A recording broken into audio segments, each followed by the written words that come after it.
Guys, आपको यह जानकर हैरानी होगी कि आजकल YouTube पर एक नया वायरस तेजी से फैल रहा है, the education trap videos. I hate education. Dhirubhai Ambani, Virat Kohli, Aamir Khan, Narendra Modi, ये सब हमारे इस करंट एजुकेशन सिस्टम के ट्रैप में नहीं फंसे। एजुकेशन सिस्टम आपको गरीब बनाता है, आपको बुद्धू बनाता है।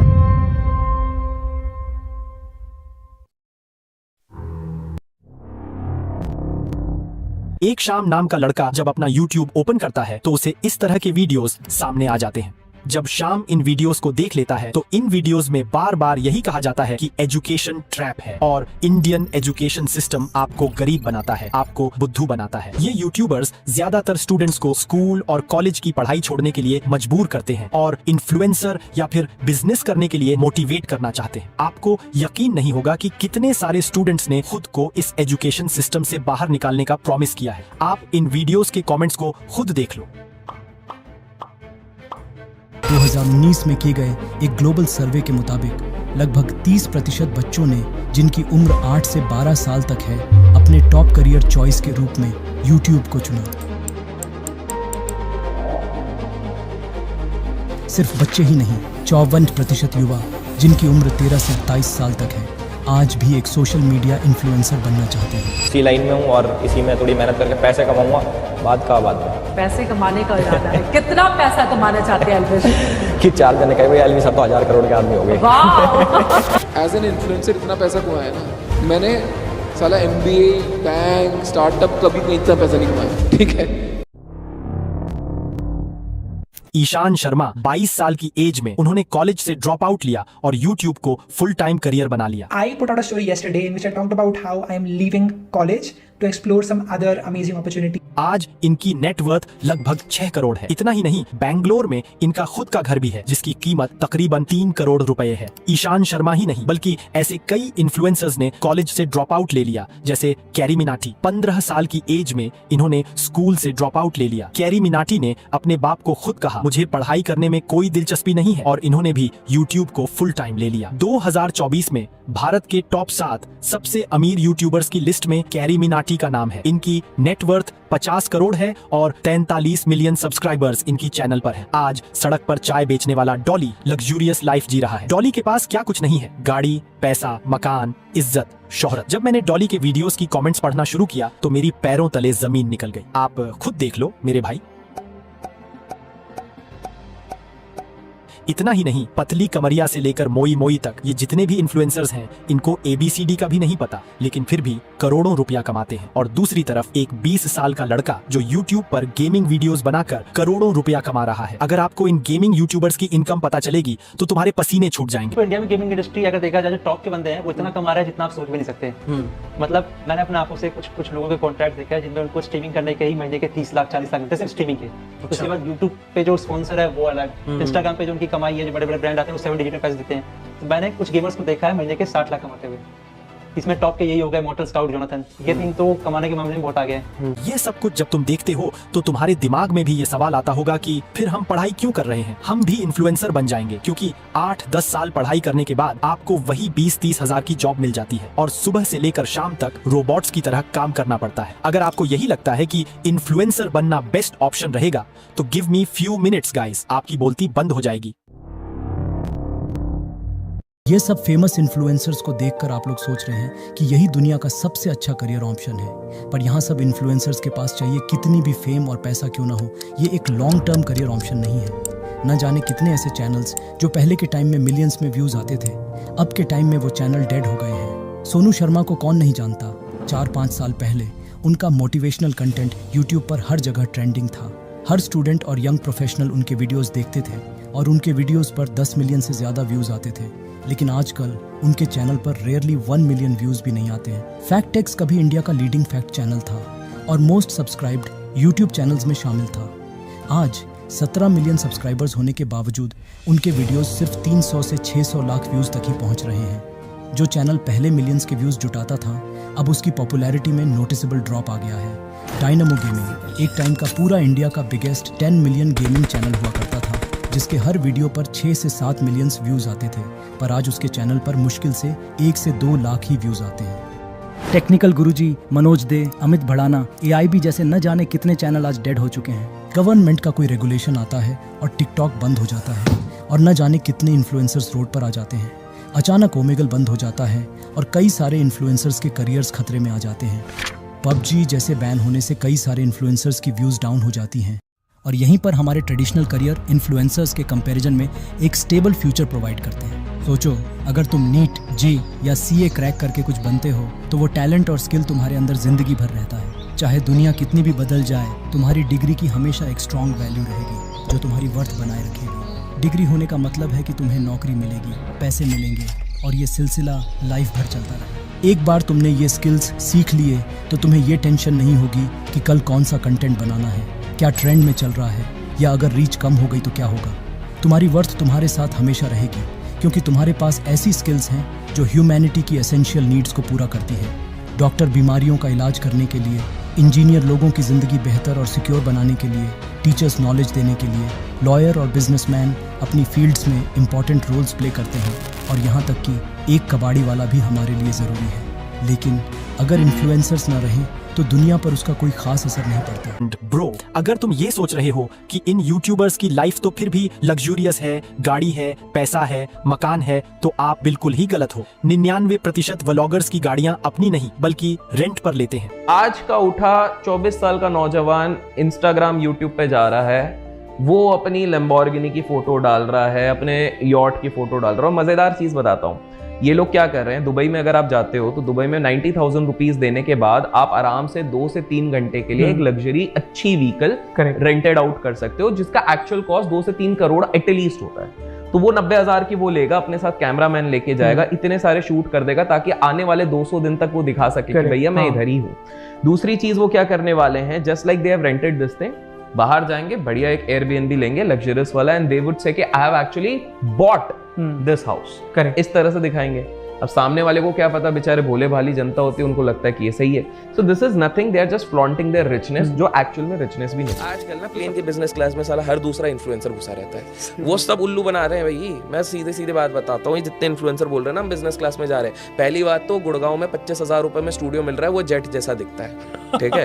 वहां पर जाके सब शूट कर रहे हैं। मैं सच्ची बता रहा हूँ, ये चीज हो रही है। इसलिए मैं तो भैया नॉर्मल सीधा साधा बंदा हूँ, मैं बता देता हूँ। और बैंगलोर में जाओगे 55,000 में हो जाता है, 60,000 रुपए में वहां पर आपको भाड़े में आपको अच्छी लग्जरी व्हीकल मिल जाती है, 40 लाख से 80 लाख वाली, 2 घंटे के लिए आप बढ़िया चलाओ, फोटो खींचो, 2 लड़कियां भी मिल जाएंगी आपको, उसके साथ खींच लो। अब यहाँ तक अगर तुम आए हो तो इन एजुकेशनल ट्रैप वीडियोस में आपने सुना होगा कि बिजनेस करो क्योंकि अपना धंधा करने से बहुत सारा पैसा मिलता है। तो चलिए दोस्तों, इस टॉपिक को भी गहराई से जानते हैं।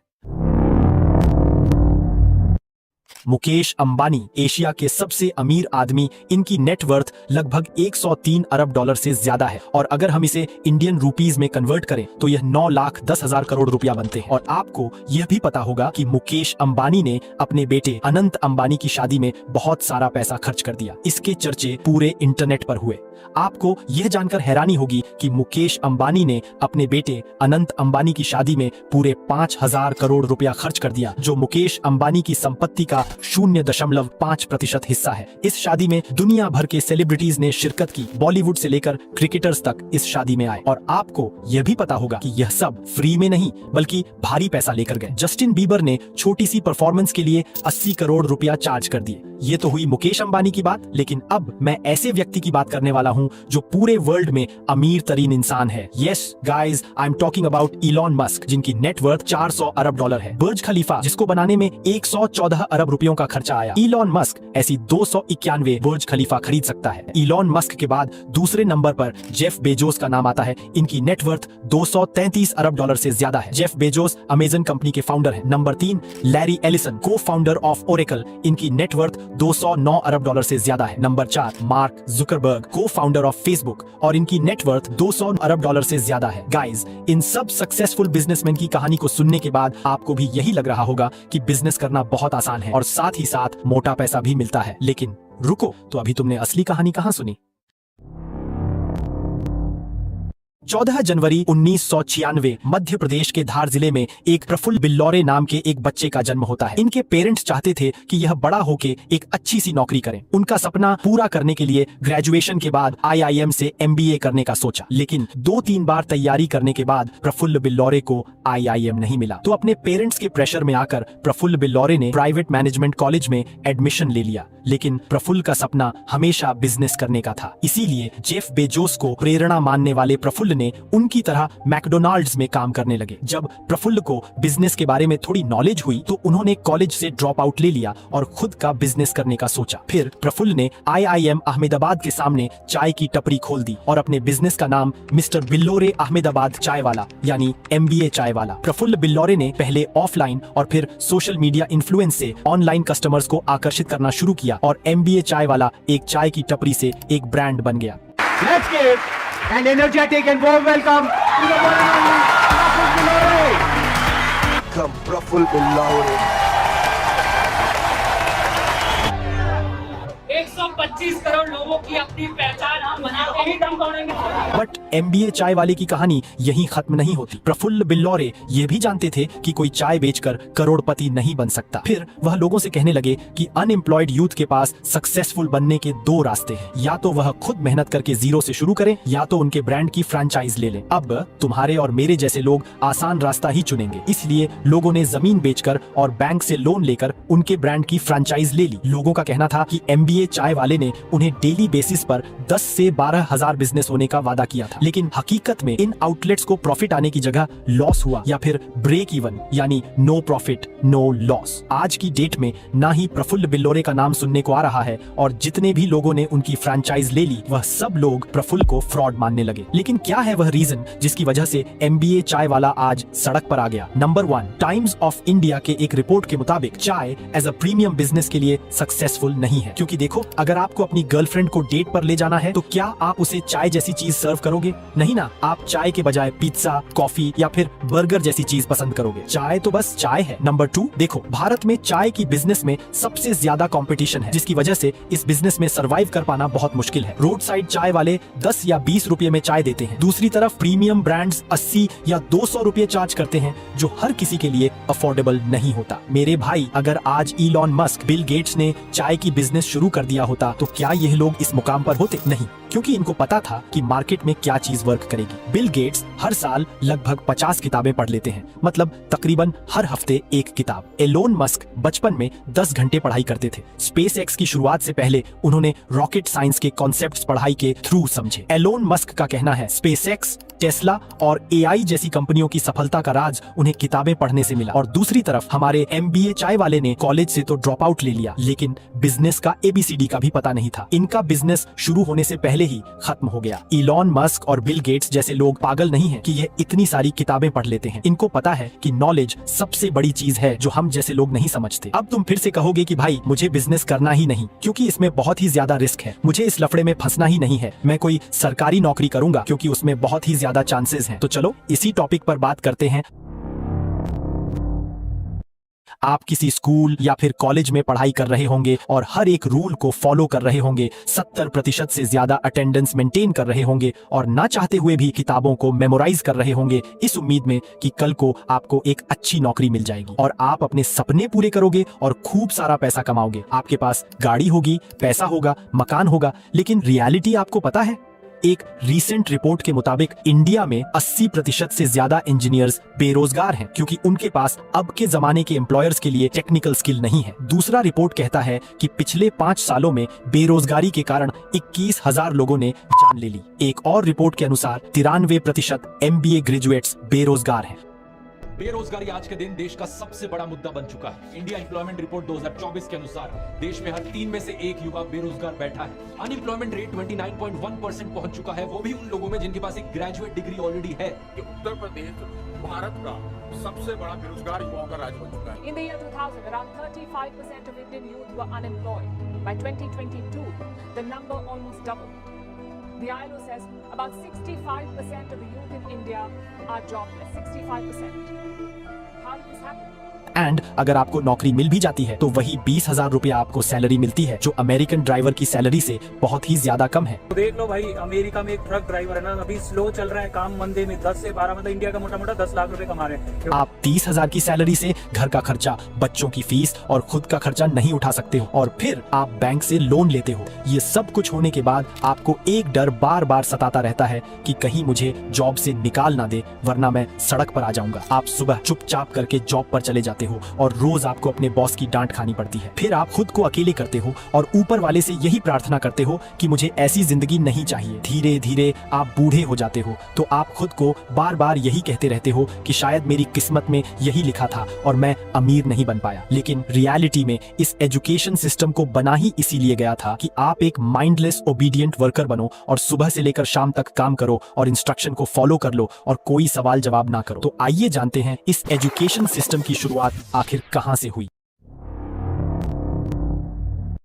साल होता है 1806। नेपोलियन और प्रशियन आर्मी के बीच वॉर होता है और प्रशियन की आर्मी ताकतवर होने के बावजूद भी हार जाती है। प्रशियन लीडर्स हैरान हो जाते हैं कि आखिर one of the best army के साथ हम कैसे हार गए। बहुत सोचने के बाद उन्हें पता चला कि उनकी आर्मी वॉर के दौरान अपना दिमाग चला रही थी, जबकि नेपोलियन की आर्मी सिर्फ अपने सुपीरियर्स की सुनती थी। अब प्रशियन लीडर्स ने एक सिस्टम बिल्ड किया। इस सिस्टम का मेन पर्पस यही होता है कि सोल्जर बस उतना ही करें जितना उनसे कहा जाए और कोई सवाल जवाब ना करें। और इसके लिए बेस्ट तरीका यही था कि उन ब्रेन्स को कंट्रोल करना जो ब्रेन्स खुद डिसीजन नहीं ले सकते, यानी जिन्हें सही और गलत का कुछ पता नहीं। इन्हें जो भी कहा जाए ये उसको बिना सोचे समझे फॉलो करेंगे। और 8 साल के लिए एक सिस्टम बिल्ड किया जाता है, द प्रशियन एजुकेशन सिस्टम। इस सिस्टम में 5 साल से लेकर 13 साल तक हर एक सोल्जर का एजुकेशन कंपलसरी रखा जाता है और इसका मेन मकसद यही होता है कि इनकी आर्मी इनके सुपीरियर्स के ऑर्डर्स को फॉलो करे और कोई सवाल जवाब ना करे, यानी Prussian leaders mindless obedient soldiers produce करना चाहते थे। The Prussians established the first public education system, and the reason they did it was because the Prussian emperor wanted to produce obedient soldiers, disciplined obedient soldiers. Now, I don't want to get cynical about that, because in a society that requires a military, disciplined people who can follow rules are arguably necessary. Now, obviously, that can go very badly, but ये सब कुछ जब हो रहा था तो इसके दौरान कुछ और भी चल रहा था। 1760 से लेकर 1840 में इंडस्ट्रियल रेवोल्यूशन पीक पर था। फैक्ट्रीज में मशीन्स का यूज किया जाता था, लेकिन प्रॉब्लम पता है क्या था? कार्यकर्ताओं की कमी। और प्रशियन एजुकेशन सिस्टम के बारे में जब पूरी दुनिया में खबर फैल गई तो हर एक मुल्क ने अपना education system Prussian education system के मॉडल पर बना लिया। इस बार इस एजुकेशन सिस्टम में स्टूडेंट्स के दिमाग में यह डाला गया कि पढ़ाई खत्म करो और किसी फैक्ट्री में मजदूरी करो। इस प्रशियन एजुकेशन सिस्टम को हमारे इंडियन एजुकेशन सिस्टम के साथ डायरेक्ट कनेक्शन है, लेकिन उससे पहले हम जानेंगे कि पहले हमारे भारत में किस तरह का एजुकेशन हुआ करता था। हमारे इंडिया में ब्रिटिशर्स के आने से पहले गुरुकुल एजुकेशन हुआ करता था, जहां सभी बच्चों को फ्री में पढ़ाई करने का मौका मिलता था। गुरुकुल एजुकेशन में ये सब कुछ पढ़ाया जाता था, agriculture, engineering, medical treatment, animal husbandry, martial arts, sports, debate, cooking और बहुत कुछ। लेकिन जब ब्रिटिशर्स हमारे इंडिया में आए तो उन्हें हिंदी नहीं आती थी और हमारे भारतीयों को अंग्रेजी नहीं आती थी। फिर ब्रिटिशर्स ने सन 1835 में थॉमस बैबिंगटन मैकॉले को इंडिया में भेजा। उन्होंने हमारे गुरुकुल एजुकेशन को पूरे तरीके से बदल दिया और इंग्लिश एजुकेशन जारी किया गया। और हाँ, यह education system Prussian education system पर बेस्ड था। हमारे भारतीयों को लगा कि ब्रिटिशर्स हमें इंग्लिश सिखाना चाहते हैं, लेकिन रियलिटी में मैकॉले पता है क्या चाहता था? तो सुनो, जो लोग जन्म और शक्ल सूरत से तो इंडियन होंगे, लेकिन उनकी सोच, पसंद, नीति और दिमाग की अप्रोच बिल्कुल इंग्लिश वाली होगी। फिर पता है क्या हुआ? ब्रिटिशर्स ने इंडियंस को टिश्यू पेपर की तरह यूज किया। उन्होंने हमें नौकर बना दिया, सुबह से लेकर शाम तक रोबोट्स की तरह काम करवाया। एंड गाइज, आप यकीन नहीं करोगे, हमारी आजादी को 77 साल हुए, आज भी हम वही प्रशियन एजुकेशन सिस्टम फॉलो कर रहे हैं। Now, what is the solution? इतनी लंबी कहानी मैंने आपको सुनाई, अब सॉल्यूशन भी तो सुनो। गाइज, अगर मैं आपसे कहूं कि आप फ्यूचर में क्या बनना चाहते हैं, तो आप में से 99% स्टूडेंट्स का जवाब होगा डॉक्टर, इंजीनियर, चार्टर्ड अकाउंटेंट या फिर कोई गवर्नमेंट जॉब। और यह भी मैं गारंटी के साथ कह सकता हूं कि आप में से कोई graphic designer, stand up comedian, cricketer, logo designer, video game designer, events manager या एथिकल हैकर नहीं बनना चाहता, क्योंकि आजकल तो हर कोई IIT की तैयारी कर रहा है। मेरे फ्रेंड ने भी IIT की तैयारी की है, मैं पीछे क्यों रह जाऊं? बस यही आपकी सबसे बड़ी गलती है। आप दूसरों से देखकर करियर चूज कर लेते हो, यानी आप एक ऐसी रेस दौड़ रहे हो जहां ऑलरेडी हजारों लोग फिनिश लाइन तक पहुंच चुके हैं। लेकिन फिर भी अगर आपने अपने पेरेंट्स को इंजीनियर की जगह ग्राफिक डिजाइनर बनने को कहा तो वहां से जूते चप्पल के साथ यह भी सुनना पड़ेगा। अरे हंसेंगे लोग। पेरेंट्स को अपने बच्चों को करियर चूज करने के लिए फ्रीडम देना चाहिए, नहीं तो आपके बच्चे गलत करियर के चक्कर में कोई गलत कदम उठाने पर मजबूर हो जाएंगे। लेकिन क्या सिर्फ पेरेंट्स को ही सुधरना चाहिए? तो जवाब है नहीं, गवर्नमेंट को भी एक बड़ा कदम उठाना पड़ेगा। नंबर 1, स्कूल और कॉलेज का इंफ्रास्ट्रक्चर इंप्रूव करना होगा। नंबर 2, स्टूडेंट्स को अलग अलग करियर के बारे में जानकारी देनी होगी। नंबर 3, टेक्निकल एजुकेशन की बहुत जरूरत है। एक रिसेंट रिपोर्ट के मुताबिक इंडिया में 80% इंजीनियर्स बेरोजगार हैं, क्योंकि आजकल एम्प्लॉयर्स को टेक्निकली स्किल्ड इंजीनियर्स चाहिए। और यह भी जान लो, स्कूल और कॉलेज की पढ़ाई के साथ घर में किताबें पढ़ लो, बिजनेस के बारे में सीखो, मार्केटिंग कैसे की जाती है, भारत की हिस्ट्री पढ़ लो, बड़े बड़े राइटर्स की बुक्स पढ़ना शुरू करो। इससे ये होगा कि इन फ्यूचर अगर आपको जॉब मिल भी न जाए तो भी आप एक छोटा सा बिजनेस कर सकते हो। एक और चीज, कोई भी स्किल सीखो, जैसे graphic designing, app development, logo designing, event management, जिस भी चीज में आपको इंटरेस्ट है वह सीखो। एंड अगर तुम इन्फ्लुएंसर बनना चाहते हो तो कोई बात नहीं, आप पार्ट टाइम कर सकते हो। लेकिन यह भी जान लो, आप रातों रात करोड़पति नहीं बन सकते। आपको 4-5 साल देने ही पड़ेंगे। सोच समझकर फैसला करना। तो अभी तक हमने क्या सीखा? नंबर 1, सही करियर चूज करना। नंबर 2, नॉलेज गेन करना। नंबर 3, कोई भी स्किल सीखना। नंबर 4, इन्फ्लुएंसर बनना, जैसे यूट्यूब, इंस्टाग्राम, फेसबुक, लेकिन part time. And congratulations guys, आपने वह सीख लिया जो यूट्यूब पर शायद आपको कोई भी नहीं बताएगा। और इस वीडियो को मैं यही एंड कर देता हूँ। बहुत मेहनत लगी है गाइस। इस वीडियो को जितना हो सके शेयर कर दो ताकि सबको जानकारी मिले। और मैं आपसे मिलता हूँ नेक्स्ट वीडियो में। बाय।